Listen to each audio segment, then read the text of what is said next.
শিক্ষা মন্ত্রণালয়কে আমি আলাদাভাবে ধন্যবাদ দিতে চাই যে এবং প্রাথমিক ও গণশিক্ষা মন্ত্রণালয় যে তারা অল্প সময়ের ভিতরে আমাদের যে বাস্তবমুখী শিক্ষা ব্যবস্থা ঘরে ঘরে পৌঁছে দেওয়ার যে কার্যক্রম ইতিমধ্যে আমি বিষয়গুলো উপস্থাপন করার আগে আমি কিছু বিষয় পড়লাম আমার কাছে খুবই ভালো লেগেছে।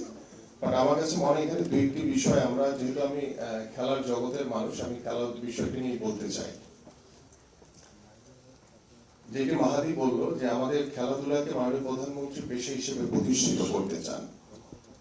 একটি কথা আমি প্রায় বলি যে আমরা যখন আমাদের প্রত্যেকটি বাবা মাই চিন্তা করে যে আমার সন্তান পড়াশোনা করে কেউ ডাক্তার কেউ ইঞ্জিনিয়ার কেউ ব্যারিস্টার হবে কিন্তু খেলোয়াড় হবে এই কথাটি কিন্তু আসলে কেউ ভাবেও না। বাট সেই ভাবনাটা কিন্তু এখন মাননীয় প্রধানমন্ত্রী এখন সাধারণ মানুষের প্রত্যেকটি পরিবারের কাছে পৌঁছে দিয়েছে। আমরা এখন ভাবতে পারি, কারণ আমি আমাকে দিয়ে বলি যে আমরা যখন খেলেছি কখনো চিন্তা করি না যে খেলোয়াড় হবো। খেলতে খেলতে আমার বাবা মা দেখেছে যে না তো ভালোই খেলে, এলাকার মানুষ বলে ভালোই খেলে। এখানে যে আমাদের একজন কোচ বসে আছে যিনি আমার কোচিং এর দায়িত্ব ছিলেন। সো এইভাবে খেলে কিন্তু তখন আমরা ফুটবলার হয়েছি বা আমাদের অন্যান্য ইভেন্টগুলো যে আছে ক্রিকেটার হয়েছে। বাট পেশাদারিত্ব যে জায়গাটি সেটি কিন্তু আসলে আমাদের বাংলাদেশে আমি মনে করি যে এখন পর্যন্ত আমরা সেই জায়গায় প্রতিষ্ঠিত করতে পারিনি। বাট মাননীয় প্রধানমন্ত্রীর যে উদ্যোগ যে ইতিমধ্যে আপনারা জানেন যে বাংলাদেশে প্রায় ৩০০ জন জাতীয় খেলোয়াড়দেরকে আমরা ক্রীড়া ভাতার আওতায় এনে তাদেরকে ক্রীড়া ভাতা প্রদান এবং ক্রীড়া কার্ড প্রদান করেছি এবং আমরা পর্যায়ক্রমে আরো ২০০ জনকে সংযোজন করে আমরা প্রায় ৫০০ জন ক্রীড়াবিদকে এই ক্রীড়া ভাতা এবং ক্রীড়া কার্ড আমরা প্রদান করতে চাই।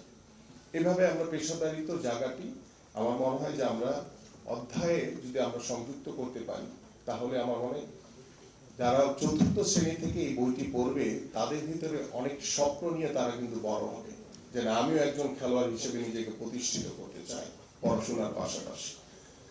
পাশাপাশি আরেকটি বিষয় যেটি আপনারা জানেন যে আমাদের নতুন করে স্পোর্টস প্রথম আসর আমাদের ফাইনাল রাউন্ড প্রায় শেষ পর্যায়ে রয়েছে এবং যে শিক্ষক তাদেরকে এই সাবজেক্টগুলো পড়াবে তাকেও এই বিষয়গুলো নিয়ে কাজ করতে হবে। তাহলে কিন্তু আমরা আমাদের এই চতুর্থ শ্রেণীর কিশোর কিশোরী ছাত্রছাত্রীদের ভিতরে আমরা কিন্তু সেই মেন্টাল টাফনেসটা গড়ে তুলতে পারব।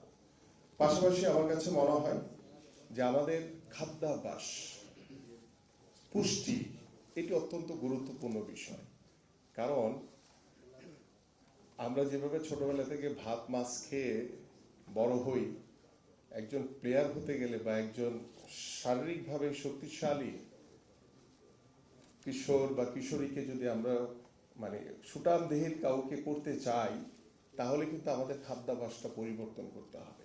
কারণ এখানে আমরা যদি একটি অধ্যায় যেমন মেন্টাল টাফনেসের জন্য মানসিক শক্তির জন্য একটি অধ্যায় রাখা উচিত, পাশাপাশি পুষ্টি কি কি খাবার আমাদের এই চতুর্থ শ্রেণীর যে বাচ্চাদের যে বয়স সেই বয়সে কি কি ফুড দেওয়া উচিত বা তার চেয়ে ছোটবেলা থেকে কিভাবে গড়ে ওঠানো উচিত কিংবা আস্তে আস্তে করে যখন সে খেলবে বা সে স্বাভাবিক জীবন যাপন করবে কিভাবে সে কি ফুড নিবে কি খাবার তার খেতে হবে এই বিষয়গুলো যদি স্পেসিফিকভাবে আমাদের অনেক পুষ্টিবিদ রয়েছেন স্বনামধন্য বাংলাদেশে, আমাদের অনেক সাইকোলজিস্ট রয়েছেন বাংলাদেশে, তাদের সাথে কথা বলে আমার মনে হয় যে এই দুটির বিষয়ে অধ্যায় আমরা সংযুক্ত করা খুব প্রয়োজন আমাদের।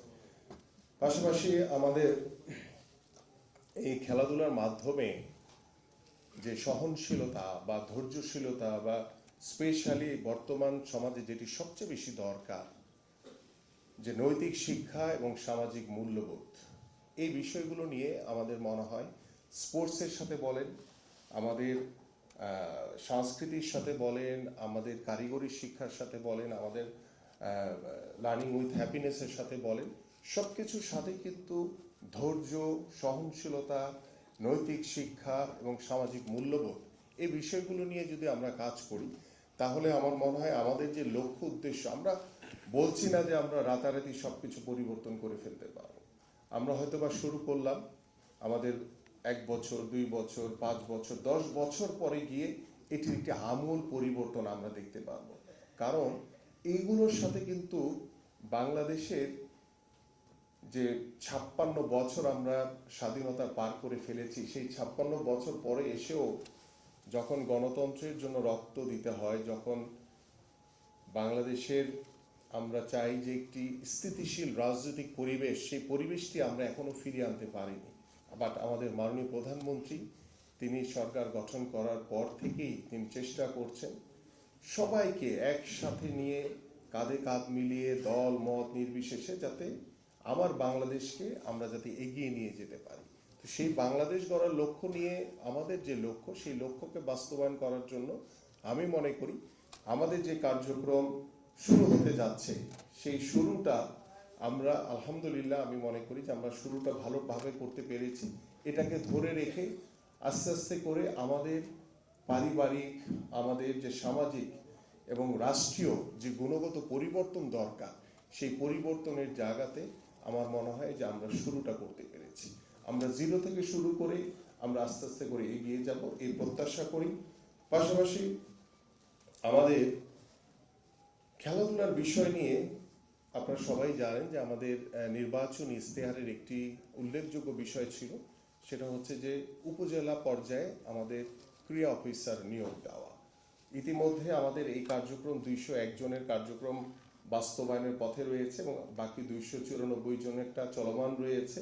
এবং যেহেতু আমাদের বর্তমানে প্রায় 495 থেকে এখন 503টি থানায় উত্তীর্ণ হয়েছে, আমার মনে হয় যে আমরা খুব দ্রুতই এই ক্রীড়া অফিসার নিয়োগ দেওয়ার মাধ্যমে, এবং আমাদের মাননীয় প্রধানমন্ত্রীর একটি কনসেপ্ট ছিলেন যেহেতু আমাদের খেলাধুলার ক্ষেত্রে স্পোর্টসের ব্যাকগ্রাউন্ডের এত ক্রীড়া শিক্ষক পাওয়াটা ভেরি টাফ, সেই ক্ষেত্রে আমাদের মাননীয় প্রধানমন্ত্রীর একটি কনসেপ্ট ছিলেন যে আমরা উপজেলা পর্যায়ে একজন ক্রীড়া অফিসার নিয়োগ দিয়ে তার অধীনে আমরা যে বিশ্বভিত্তিক, যেমন ফুটবলের জন্য ফুটবলের একজন কোচ, ফুটবলের একজন ক্রীড়া শিক্ষক, ক্রিকেটের জন্য ক্রিকেটের একজন ক্রীড়া শিক্ষক। আমরা ছোটবেলায় কি দেখেছি, আপনারাও দেখেছেন যে একজন ক্রীড়া শিক্ষকই তিনি ফুটবলও খেলিয়েছেন আমাদেরকে, তিনি ক্রিকেটও খেলিয়েছেন, অ্যাথলেটিক্স সবকিছু করেছেন, সাঁতার সহ। কিন্তু আমরা স্পেসিফিকভাবে আমরা চাই যে আমাদের খেলাধুলার জন্য, ফুটবলের জন্য একজন স্পেসিফিক ফুটবল যে বিশেষজ্ঞ একজন, ওই ধরনের একজন ক্রীড়া শিক্ষক আমরা দিতে চাই। ক্রিকেটের যে বিশেষজ্ঞ এই ধরনের একজন ক্রীড়া শিক্ষক আমরা দিতে চাই। সাঁতারের উপরে যে বিশেষজ্ঞ এই ধরনের একজন ক্রীড়া শিক্ষক আমরা দিতে চাই।